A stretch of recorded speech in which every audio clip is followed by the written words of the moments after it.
வணக்கம். நான் உங்கள் ஆத்ம நண்பன் பேசுகிறேன்.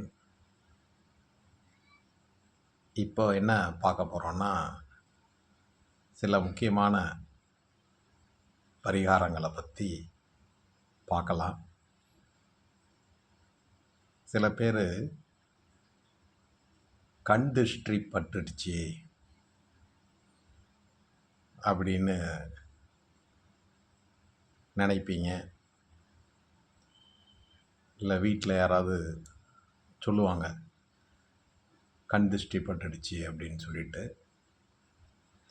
ஸோ அந்த மாதிரி ஃபீல் பண்ணிங்கன்னா, அதுக்கு எங்கள் ஊர் பெரியவங்களாம் சொல்லியிருக்காங்க, வயசானவங்க சொல்லியிருக்காங்க.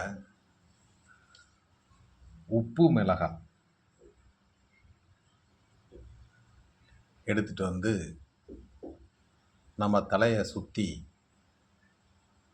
வலதுபுறமாக 3 சுற்று, இடதுபுறமாக 3 சுற்று சுற்றிட்டு, அதை நடு ஜாமத்தில் முச்சந்தியில் போயிட்டு தூக்கி எறிஞ்சிட்டு திரும்பி பார்க்காம வந்துடணும். இது கண் திருஷ்டிக்கான மிகச்சிறந்த பரிகாரம்.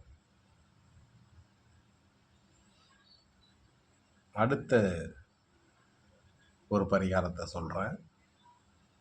இது எது சம்பந்தமானா, சில பேருக்கு விரக்தியாக ஃபீல் பண்ணுவாங்க. இன்னொன்று, எந்த செயல் செஞ்சாலும் அது நல்லதாகவே முடிய மாட்டேங்குது, எதிர்பார்த்த காரியம் நடக்க மாட்டேங்குது, இன்னும் கல்யாணமே ஆகலை, இப்படி நிறைய பேர் நொந்து போயிருப்பீங்க.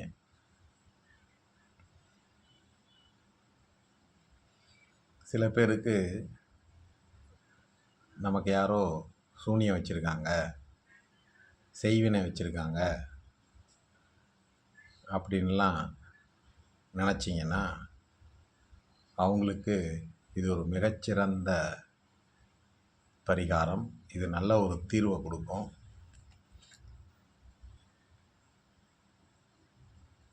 அதுக்கு என்ன பண்ணணும் அப்படின்னா, 48 நாள்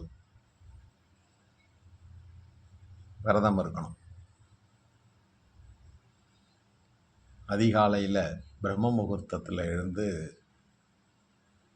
நம்ம குலதெய்வத்தை வேண்டிக்கிட்டு 48 நாள் தொடர்ந்து விரதம் இருக்கணும்.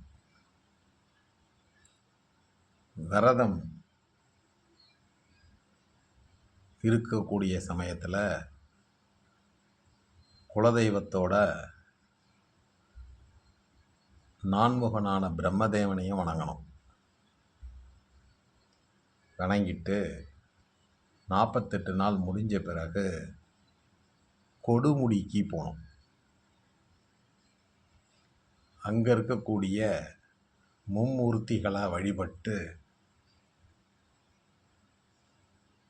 அவங்கக்கிட்ட கருவூலச்சீட்டு வச்சு மனசார வேண்டுனீங்கன்னா உங்களுடைய கர்ம வினை நீங்கும்.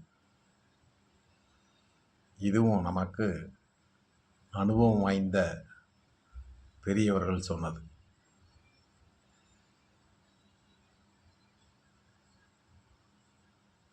தொடர்ந்து பரிகாரங்களை அடுத்தடுத்த வீடியோவில் நான் சொல்கிறேன். நன்றி, வணக்கம்.